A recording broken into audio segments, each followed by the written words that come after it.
A reading from the prophet Isaiah.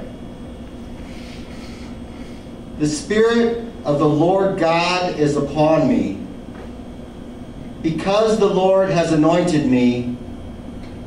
He has sent me to bring good news to the oppressed, to bind up the brokenhearted, to proclaim liberty to the captives, and release to the prisoners,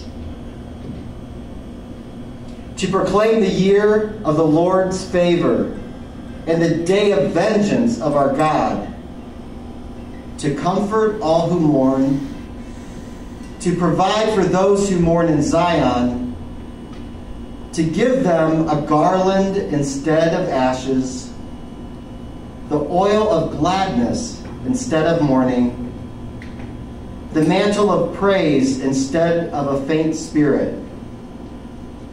They will be called oaks of righteousness, the planting of the Lord, to display God's glory. They shall build up the ancient ruins. They shall raise up the former devastations. They shall repair the ruined cities, the devastations of many generations. This is the word of our God. Okay, so I think that last part really speaks to us, because we are the ruined cities that need to be restored. And there's so many people that need the oil of garland given to them, right? In our midst. And so that, I thought, inspired, and since it's Advent, you know, we're all reading Isaiah, I thought it was appropriate for us to start there. I'm going to ask, we're going to try to bring in the voices of people.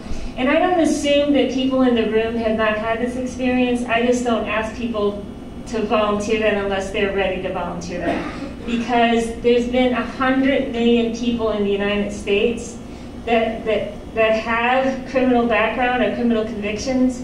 So that means that it may be you, it's probably someone in your family or someone that lives next door to you. 100 million, and that's just not black people, because we're just not that numerous, for one thing. So that's a whole lot of people and a whole lot of white people that are impacted by this. But the problem is that white people, until the internet, could be under the radar because there was an assumption that they were not involved in criminal activity. If you were black, there's an assumption that you are involved in criminal activity. It's just the opposite. So now that more people are affected by this, what do we do about it? But I do want to bring in the voices of two people that can tell you a little bit about their reentry experience. And can people see this for the most part? Okay. They're not very long. If it looks like it's going too long, we'll just listen to one. And it may take me a second to get the sound. Okay. You see the click? Yeah, this is good. Bill, sound.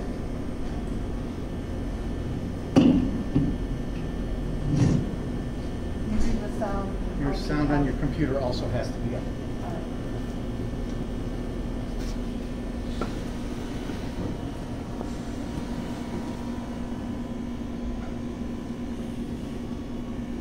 I found myself in an abusive relationship. I handled it the wrong way. I was incarcerated in 2012. I was released in 2015.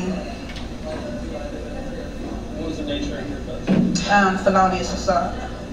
The last place I called home was in 2012 with me and my son. He's 18 now, so he lives on his own. Home means to me is a place of security, something that you can call yours, something where you could just let your hair down and have no worries. No, I don't think I have that now. Have you tried to get your own place? I have, and the landlord found out that I had a felony, and he didn't accept any more rent from me. That's how I ended up with the roommate. My sister actually told me about it. I went to the place, talked to the landlord, gave him all of my information. I guess at the time he didn't check my background or anything. Gave him the rent deposit, moved in. The following month, he wouldn't accept my rent because he found out that I had a felony. So he just kicked me out. That's when I moved in with my friend, and we've been roommates since then. It made me feel very upset because of the stereotype. A lot of people do things in life, but we're held accountable for the future, and I feel like that's not fair because a lot of people has changed. I know I have changed a whole lot, and my background shouldn't hold me from getting a place to live.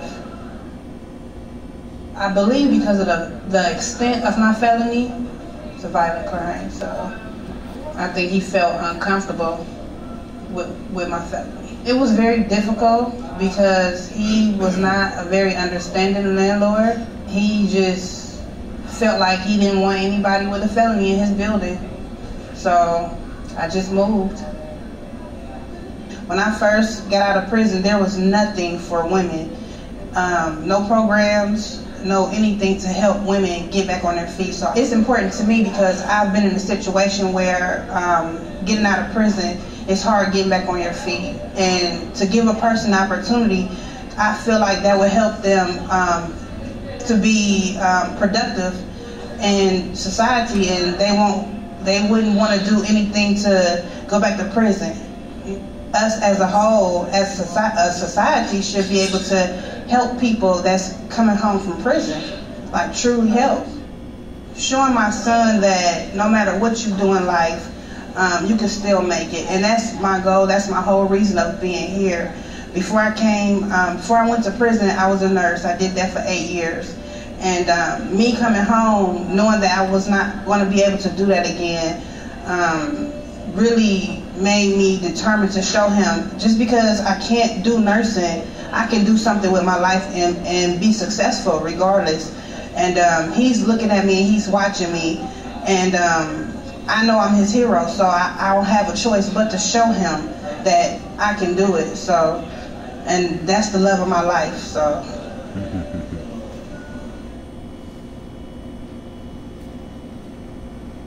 Is there a second one, Maria? There is a second one. I don't know if you could see that, but it said the number of women that have, the number of women incarcerated is increased by 44%. So women, the incarceration rate for women is growing. I'll use the mic inside.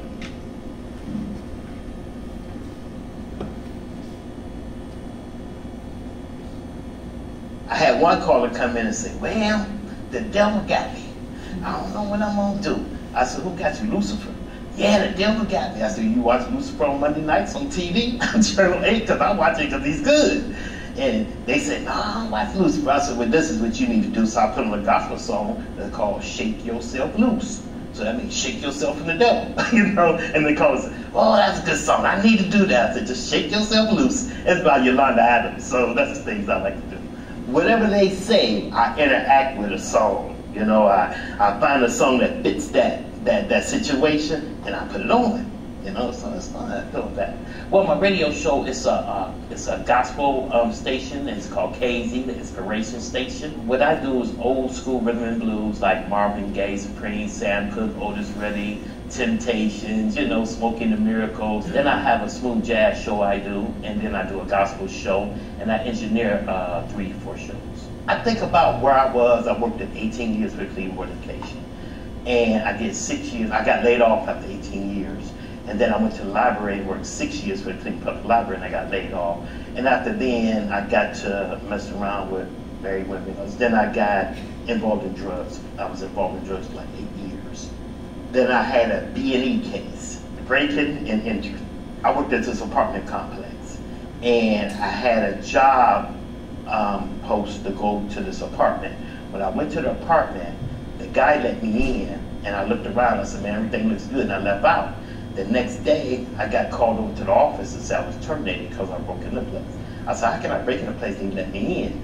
What I found out is that they were gay guys. I knew one of them very, very well. I'm not going to mention his name. I knew him very well because me and my girl went to the restaurant he worked at out on Lakeshore, and we ate out there. But I didn't know he had a boyfriend, but I don't like men, I like women. And I think his boyfriend was jealous because he wasn't there, his boyfriend was there. So that brought on the case. And along with dealing with this married woman, wasn't good. So what happened, I ended up getting probation for a year. I had 60 days, 2 months left for my probation, and I smoked not a full marijuana joint, but half of it, and that was enough to put it in my system. So when I went to see my PO, probation officer, called me down to court the next following week, and that's when the judge gave me 6 months. He didn't offer me a drug program or nothing. So I did the 6 months. Thinking about what got me there, thinking about how I'm going to correct it, thinking about what I need to do to correct it, and what I'm going to do when I get out. If you set your mind on failure, you'll never accomplish anything. But if you set your mind that you're going to do something, you get it done. And even if it takes a long time or it's hard to get it done, you're still getting something accomplished. So I spent my time on that.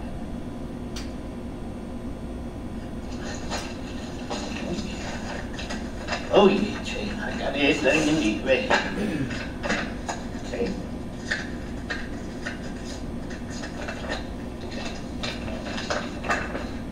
Dear Mr. Floyd, thank you for your application with the Mercedes.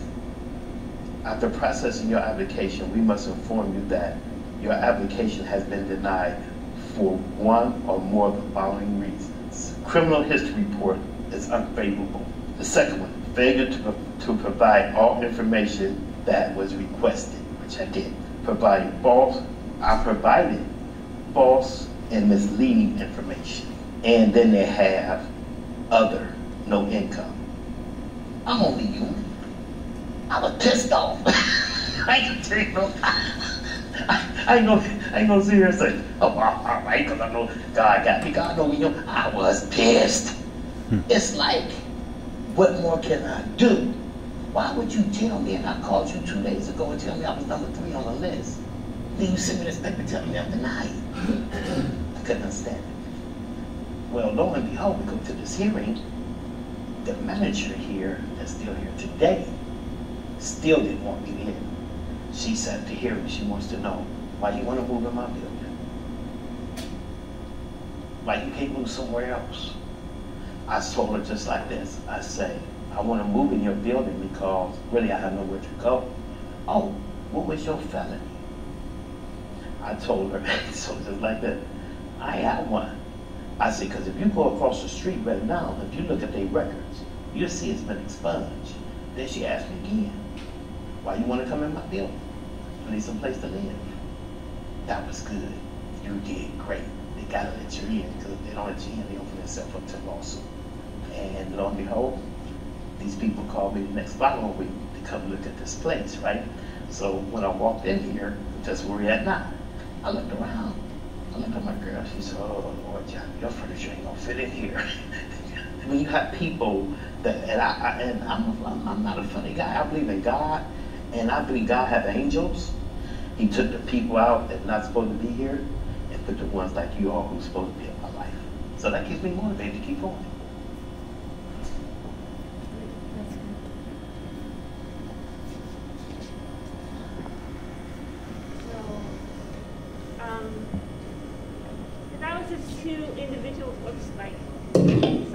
That was just 2 individual stories. But really, my focus for us and for the conversation that we have to have as a community is not about how the individuals misdirected their lives, but what are we as a community that's causing that? That's a symptom. Those 2 people, their life experience are symptoms of things that we can change. And so the next thing that I wanted to show in the PowerPoint, and I want to be conscious of the time, so let me just grab my cell phone. I'm already not on schedule. The next thing I wanted to show was the connection between housing discrimination and the patterns of housing. I'm going to ask, how many people feel that they already have an education about redlining and housing and all that other stuff? Okay, so we're going to skip that part, all right? Because we already know that that's really what got us here, all right? Just a statistic for you to know about housing.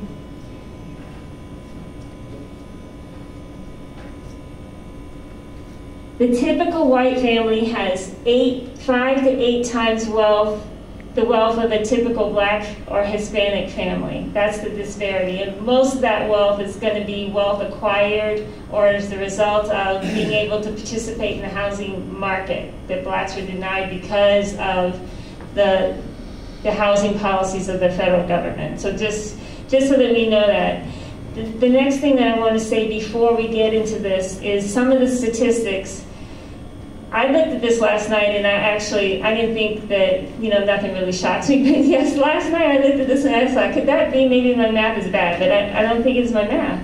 I think it's really this shocking. So in the Ohio system of prison, so I'm not talking about jails. I think if we put the jails together, then the numbers are going to be worse. I'm only talking about the Ohio Department of Rehabilitation and Corrections, those facilities.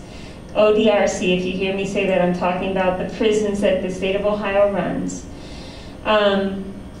There are 43,600 people who are incarcerated in Ohio. That was a census that was done January 2021. Of those 43,000, 44% were African American. 51% were black, all right? In Cuyahoga County, the people that came from Cuyahoga County in that census make up 11.73% of the population. Because we're one of the larger counties, there are 88 counties, that sounds reasonable. What doesn't sound reasonable is this.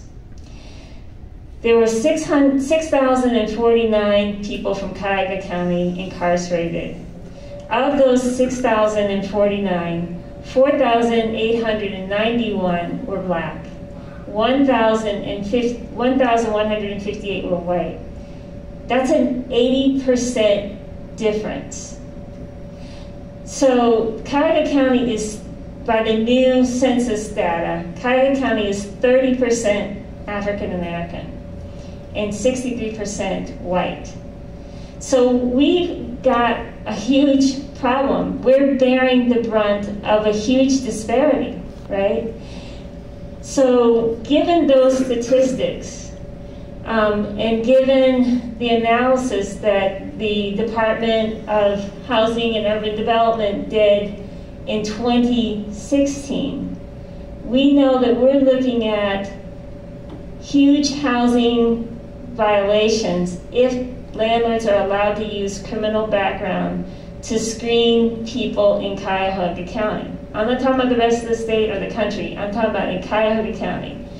Because if we have that kind of disparity in one snapshot, we're not even talking about the history, like the decades of people that have been incarcerated or have a criminal conviction. So it's just going to multiply. So we really are looking at a disparate impact.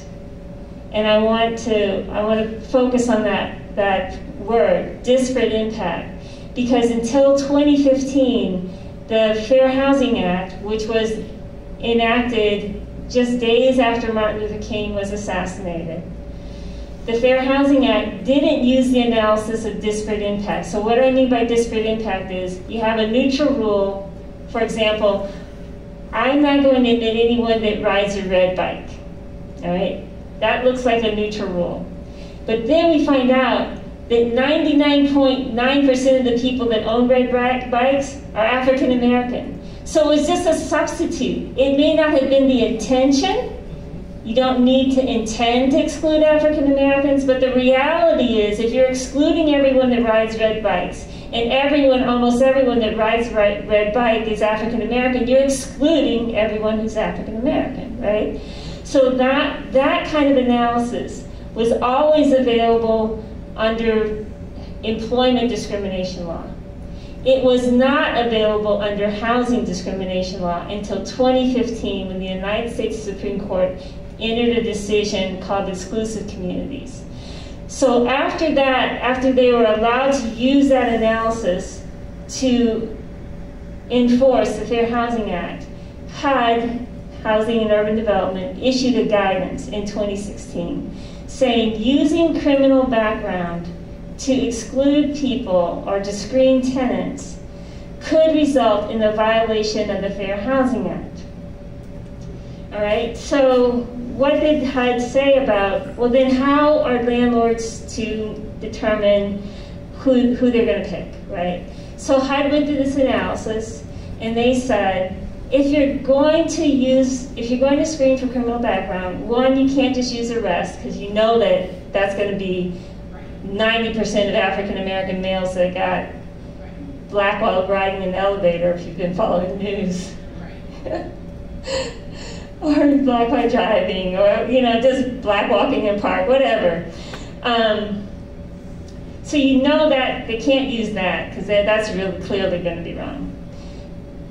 But because there's 100 million people, largely disproportionately African American, that have criminal background, we know that it's going to be a disparate impact, right? And it's just not going to be productive. So what does HUD say that they can do? A landlord has to have a legitimate, substantial, non-discriminatory reason for using criminal background to exclude somebody. And until about 4 years ago, there really wasn't good empirical data about whether any criminal conviction has any relationship with whether someone could be a good tenant. And so there was a study done in Minnesota, and what they found was after 5 years after a felony conviction, a person is not any more of a risk than someone just walking off the street with no criminal conviction. And for misdemeanors, 2 years. But HUD said, okay, so if you're going to screen like that, and say you're going to use some kind of information that your screening shows that there's a substantial, legitimate, non-discriminatory reason to use criminal background. But because we have this whole mass incarceration problem, you have to use the least restrictive way of screening for your tenant. And so the last step is that you have to give a person an individualized assessment. So that's basically what Mr. Floyd was talking about. He's like, well, what more can I do? He was my client. I kind of know a little bit more about. So what more can I do if you've done everything? You've done all kinds of courses while you're incarcerated. You've come out. You've gone to Tri-C. You're a mentor to young guys so that they won't make the same mistakes. You've cleaned up your act. What more can you do? Nothing. And that's why the landlords have to give an individualized assessment to say, yes, we should consider you at the same level of anyone that doesn't have any criminal conviction whatsoever. Otherwise, we have people that will never, ever qualify for housing. Lots of people that will basically be people that will never, ever be able to get housing. So before we move into our little table game, I'm not doing well on the timing. I did want to make sure that when we close, we have at least enough time to talk about what are some of the resources that we can use, what are the things that we can brainstorm about doing, what are other communities doing. But I'm just going to give you some minutes just to chat at your table to kind of absorb this, because I feel uncomfortable just talking at you. I see a lot of nodding heads, so I think people know where we're going with this. But lots of communities have been able to address this problem head on. And there's the layer of African Americans being excluded from home ownership, but there's also the layer about affordability and all of those things. So lots of communities are addressing, there's all these intersections between homelessness, affordability, and incarceration. Lots of communities are using creative tools to address these things, but one of the important parts is removing these barriers, right? And so we're going to come back and talk really briefly about what some communities are doing, and my goal is for us to close with a prayer. So I'm just going to pass this out. I used a lot of buzzwords, and I didn't want to make sure that, I want to make sure that people kind of know the lingo. So one of the things about this criminal background, and I believe Kelly talked about this, the word is collateral consequences or collateral sanctions. You know, you finish you finish what the judge has said you had to do to be through with your sentence, but that doesn't end it, right? Because there's all this other stuff. So that can go as collateral consequences. And so we can start to legislate how to put an end to the collateral consequences, and that's what some communities have done. Yes, Pat? Can I just say one thing? As a spiritual director, I've been directing somebody who, before he went to prison, while he was in prison, and I just saw him on Friday. And he said, one of the things they kept saying to us in prison is, don't let this define you. And he said, I'm not letting it define me. The society is defining me that way. And so when you say, should he give that information on a housing application, then he's going to be defined that way when he's already done the time. And I think that was really eye-opening to me, the way he said it. Yeah, it is. Okay, so I'm going to give you some time to talk and share, but I'm going to go to each table, and you can play the little table game if you want, or you could just have a conversation. 8 minutes, okay? All right, I'll be right back. People back. I hope you enjoyed the game. So, Brian's table had the hardest one. You are substantial, legitimate, non-discriminatory reason. The standard that's applied. I would have that. Like, knew it was what she talked about. So I hope you enjoyed that. It was, a conversation starter to help you be familiar with the vocabulary. That was the idea, because some of these words are just words that, lawyers made up. Trying to grab at these abstract concepts of fairness. What are you? So we're at 15 to 12, and I don't want to keep people past the time. So I thought what we would do now, so that we can end with a little prayer reflection, is talk about a couple of resources that are available and ask people if they are familiar with them. I didn't get to my PowerPoint. I'm horrible at using PowerPoints. But anyway, I didn't get to the PowerPoint. That there's a slide on this white paper that we did. It was like 12 of us that did this paper together, a never-ending sentence. And one of the surprising things that we did find out when we did this is a study. It was very narrowly focused of project-based Section 8 landlords, and there were criteria, how criminal background impacts the criteria of being admitted or being eligible for admission. It wasn't like a census of who's in the building, it was just their written criteria. And one of the things that was most surprising for us, the period of time between the conviction and when you apply is called the look-back period. And one of the things that we found that was so surprising was that the look-back period for misdemeanors in project-based Section 8 housing for more housing providers is longer for misdemeanors than for felonies. And so a lot of people are told to plead down to misdemeanors, thinking that somehow they'll be innocuous. And so this study shows, and some other studies show, that a misdemeanor can have a long impact, a long collateral consequence on someone's housing. So much so that the ADA did a report in, I think it was May of 2019, because a lot of people will get a misdemeanor conviction or take a misdemeanor plea without counsel.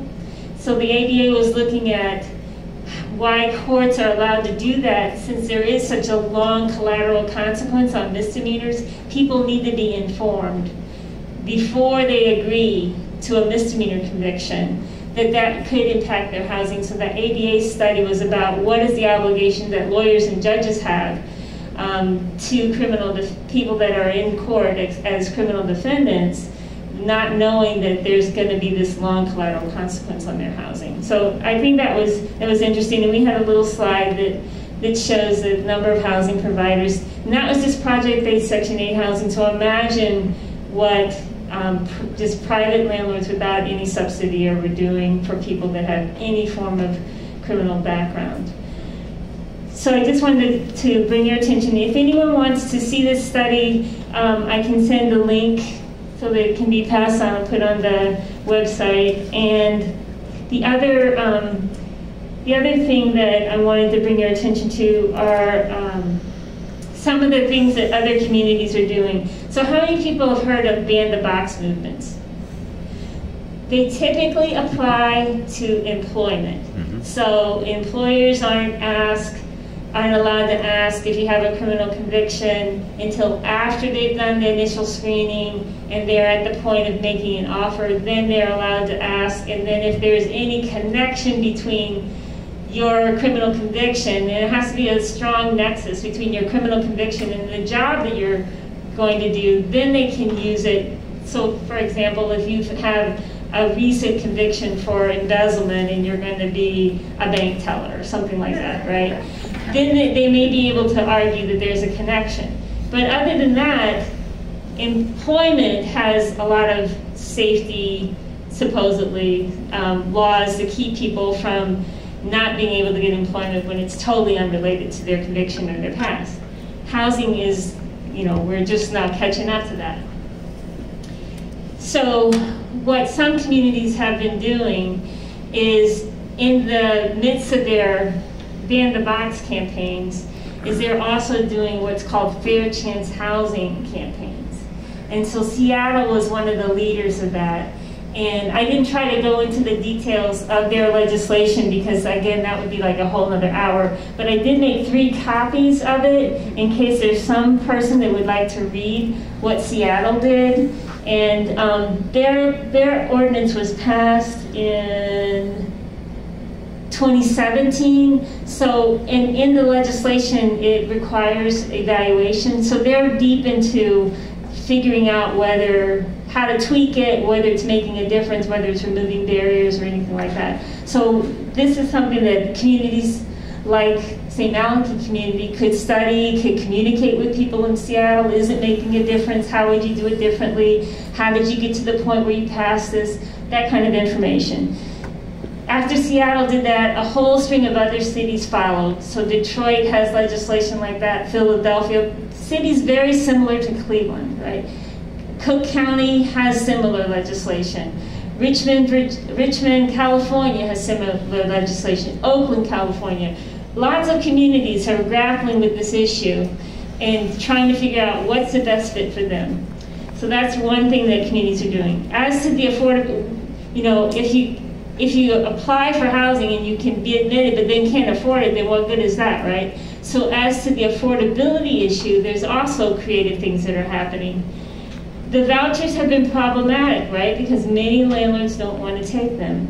Again, a neutral rule, I don't take vouchers, that in Cuyahoga County really is like saying I don't rent to black people, because most of the people in Cuyahoga County that have vouchers are African American.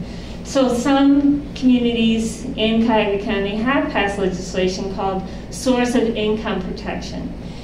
But a more creative way of dealing with the affordability issue is a small example in DC, and there are different groups that I'm a part of that are starting to study this, and it's called the DC Flex Rent. And so instead of being a voucher that a landlord has to approve or not approve or take or not take, this is an account that's set up. And in DC they used $7,500. They gave people $7,500 in an account that could only be used for housing. So that if they had a shortfall that month, they could access the account to pay their rent. If they needed a security deposit, they could access the account to move on. It could only be used for housing. We could do the same. It would give a lot more fluidity and mobility to people, and we could pilot it to see whether it works. The DC pilot was very, very small. But in a community like Cuyahoga County that has such a deep-rooted history of housing discrimination and has such a wealth of people that with philanthropic interests and motivations and resources, we could pilot it to see whether, does it make it different? Does it help people that have experienced homelessness? Does it help people that are straight out of incarceration? Because, you know, getting a voucher is a big, long process, and keeping a voucher is a big, long process. You got to recertify, and there's a whole bunch of administrative stuff. Is this cheaper in the long run? So those are a couple of things that, you know, we could talk about, people could read about and study. And then the last thing that communities can do is, like, how can we be in solidarity with people that have had this experience? And there are a couple of things I wanted to make sure that people know about opportunities in Cleveland. And one is Chateau Huff. I don't know if many of you knew Mansfield. He passed away, I think it was, what, earlier part of the summer, August or September, something like that. A totally inspiring person. And a way to honor his legacy would be to keep this project going. So if you're not familiar with it, it's a vineyard that's in Huff. It's at 1650 East 66th Street.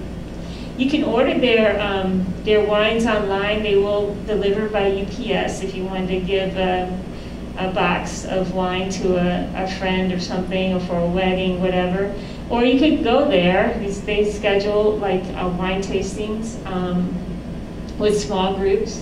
There's the Edwin's Enterprises. Now it's not just Edwin's Restaurant, but there's a butcher shop, a bakery, and then there's another kind of an experimental restaurant across from Shaker Plaza, across from the original Edwin's in Shaker Plaza, or Shaker Square. And then there's the Lutheran Metropolitan Ministry, which all of their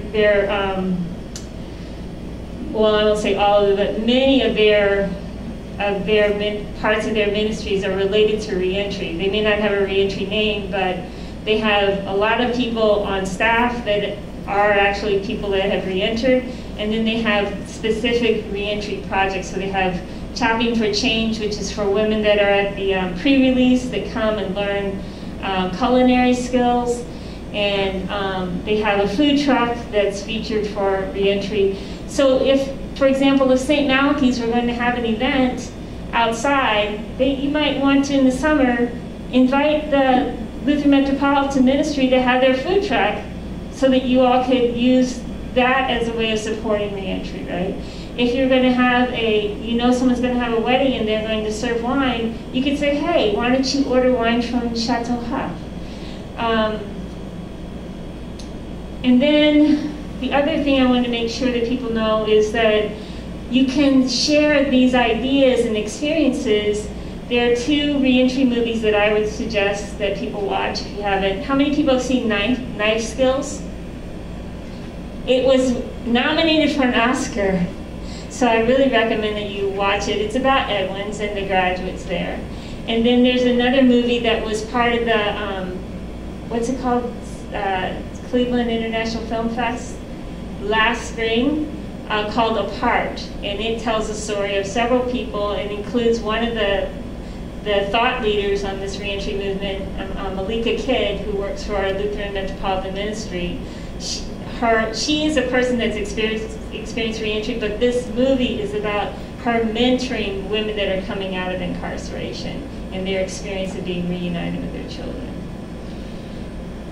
So, I'm sorry I didn't leave a lot of time for questions.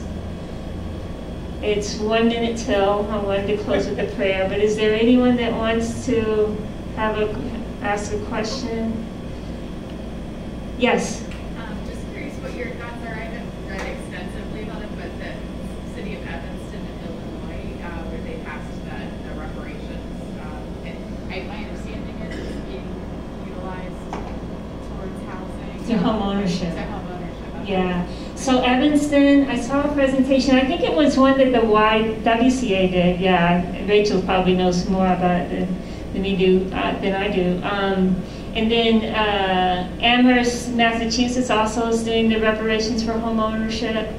So yeah, I mean, we could think really, really big to make the gospel today really have meaning, you know. So, yes. We were having a discussion here. We weren't sure if private renters are held under the same rules as HUD. Yes, so the novel thing about that guidance is it applies to everybody, even anyone that's involved in real estate transactions. So one of the cases that has come about since the 2015 Supreme Court case that I told you about is a suit against a criminal background screening company, because even they are held to the standard of, the disparate impact standard. So the litigation is still going on, so that we don't have an outcome yet. But the theory of the case is that if you're a criminal background screening company and you know that the tools that you are using to screen applicants have a disparate impact based on race or one of the protected classes, then isn't it a violation of the Fair Housing Act? So you can't use a third party to discriminate on your behalf, is what essentially the analysis. Like, oh, well, I'm not discriminating. I used this third party that said, hey, that person wasn't eligible. So then, well, that third party should have to follow the same criteria, the Fair Housing Act, that you would have to follow if you were the ones that were doing the screening. So yes, it applies to everyone. And in Ohio, because what Ohio's fair housing law does, the state statute, it very much mirrors the federal statute. The federal statute, however, has what's called a Mrs. Murphy exception, meaning that if it's a small-time landlord, a woman that lives in the house, that's why they say Mrs. Murphy, a person that lives in the house that you're renting. Ohio doesn't have that exception. So you may be exempt under the federal statute because you're a small landlord and you live in the property you reside in the property that includes the rental residence. That may exempt you from the Federal Fair Housing Act. It doesn't exempt you in Ohio. So yes, I think that it's safe to say that everyone is applying. It applies to everyone. It was a good question. When I was just curious if your sense was that it's, making an impact. Yeah, I don't know, but one of the screens that I had was a quote from Ta-Nehisi Coates at the very beginning. That when they had the congressional hearings on reparations, Ta-Nehisi Coates said 250 years of slavery, 90 years of Jim Crow, 60 years of separate but equal, 35 years of racist housing policy. Until we reckon with our compounding moral debts, America will never be whole. So the reparations conversation is really one that's important. It's really important for the Roman Catholic Church. I don't know if people have been following what the Jesuits have done in Georgetown, and it's probably something that needs to happen in a lot of religious communities. Because, I know that organizations are starting to give the recognition that we're standing on the lands of Native American communities, but that paragraph should also say, we're standing in structures that were built by the hands of enslaved people, right? We're standing on the wealth that allowed the structure to be built on the lands of the native peoples by the hands of African people that were brought here against their will. That should be included in those narratives. Yes? You mentioned something earlier about individualized assessment, because if you have strict rules, you may be excluding people. But to me, it seems like that's really putting a lot on a landlord to individually evaluate somebody. So how would that work in a just society? Yeah, I mean, it does put a lot on the landlord, but the idea is for the landlord not to use criminal background to exclude somebody. So the idea is, except for example, Mr. Floyd, he was applying for subsidized housing, federally subsidized housing.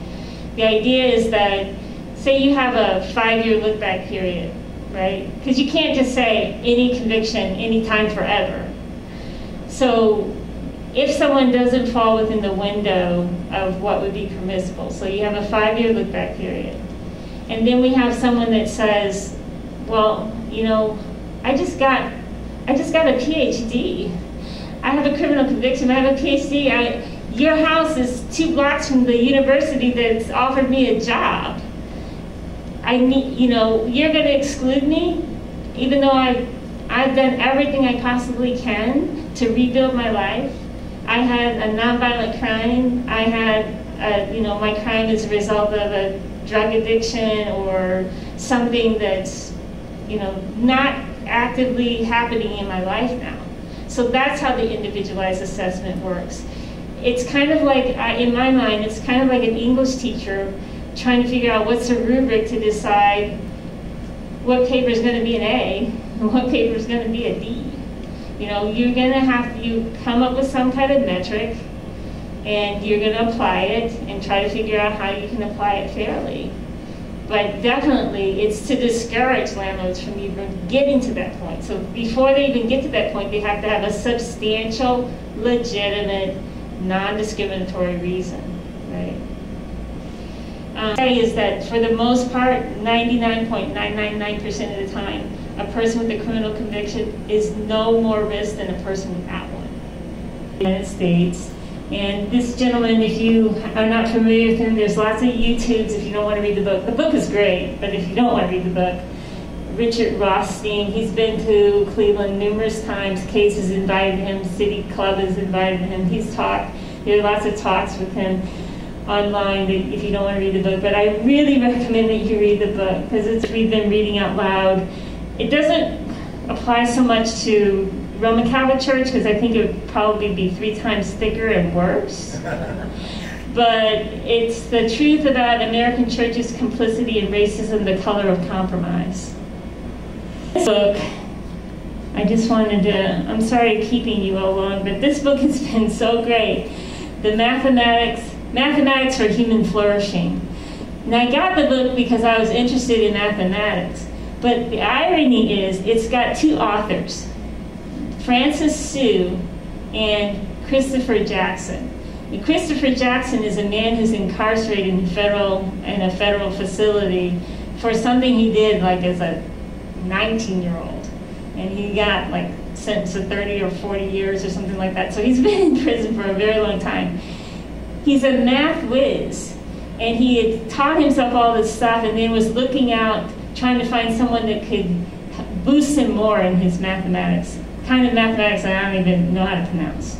And so he stumbled across writing to this mathematician, Francis Sue. And so the book is his correspondence at the end of the chapter with Mr. Jackson about mathematical questions, but also about his incarceration.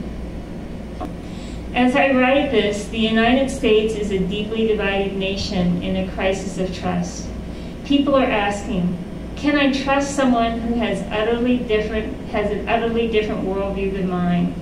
Can I trust our political leaders? Can I trust the media? We have family members who can't tell what news is fake and what is real. And in shifting shadows, some have given up trying.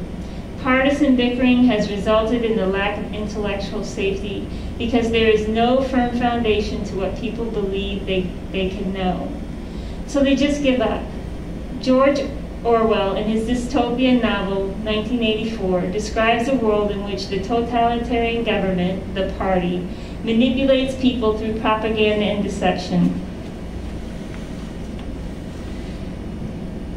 In the end, the party would announce that 2 and 2 made 5, and you would have to believe it. It was inevitable that they should make that claim sooner or later. The logic of their position demanded it, not merely the validity of experience, but the very existence of external reality was tacitly denied by their philosophy. The heresy of heresies was common sense, and what was frightening, terrifying, was not that they would kill you for thinking otherwise, but that they might be right. There's some plan of reparations to African Americans. And so some people say, well, how could reparations work? I know we're going down the rabbit hole, right? But I think what was the anniversary of the massacre in Oklahoma? Tulsa. Yeah, was it August or September? Okay, so the National Geographic did an article on the Tulsa massacre. And in that article, they calculate the wealth that the African American businesses would have made, what it would be worth today, but for the burning and pillaging of their businesses and their houses. That calculation, because the reason why they're able to do it is because many of those places were insured, so they knew the value then, they could project what the value is today. So my answer about reparations is that if there's political will, we can figure out how to compensate people. We know the difference between what an African American woman made and what she would have made if she had been a white male. So someone could look at my graduation class from the University of Virginia and figure out if I had graduated where I did in my class position, if I had been white, what I would have earned. Put that in my Social Security and that would be reparations. We can do reparations. The question is, do we want to? What do we want to do them, right? And what conversation are we going to have? But, you know, it's just like we read about the Orwell, this conversation. Like, we can't talk to one another. Now they're not going to be able to have any books in Texas because of critical race theory. Might hurt some child's feelings. Well, I said to Charlie, well, that's my husband. Okay, so if we can't have a book about slavery, but we can have a book about something else, and that book has all white people in it, then won't that hurt the feelings of a black child? So that means that there's no book that's going to be acceptable. You know, it's just bizarre. But I do want to end on a positive note. I don't know if did anyone have anything they wanted to say about reparations? Because that was where we were before the pandemic. Coates they had quote. The congressional hearings. I thought it was really productive, but you know, again, it's like you go forward and then you go backward and then you go forward and you go backward. But for me, it doesn't ring true that we can't know how much to calculate, we can't know how much to restore or how much to repair, because we can't. The question is, do we want to? And that's why I think that, you know, this mathematics for human flourishing, because if we think about mathematics from a justice perspective, there are formulas, there are algorithms, there are ways to figure out how to divide the pie so that it's more fair. Favorite books. Judy Canano, some of you might have known her. Radical Amazement. Because I think that I didn't always start here, but I think I start here now. Because there's just so much that is so terribly, incredibly amazing that it just takes my breath away. And so that helps me through the pain, the absurdness, the ludicrous, right? Because I can always go back to, how did a snowflake get to be so beautiful, you know? It's just like, anyway, so I invite us to come back to what gives us life.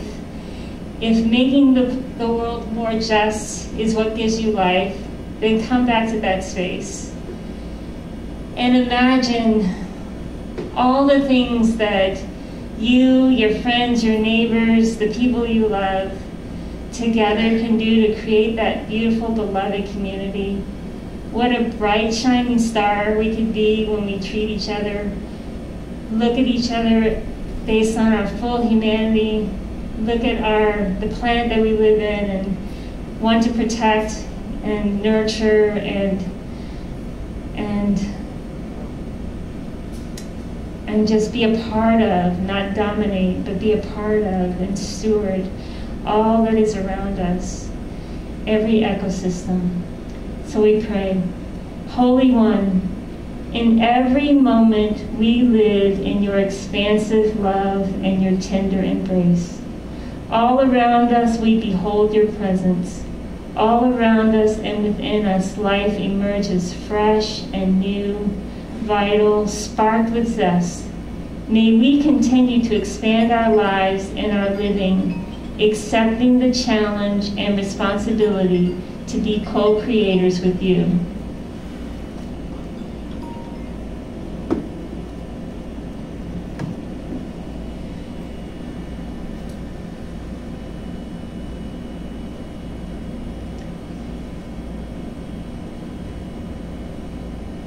May we embrace all the gifts you have given and use them well in love and for love.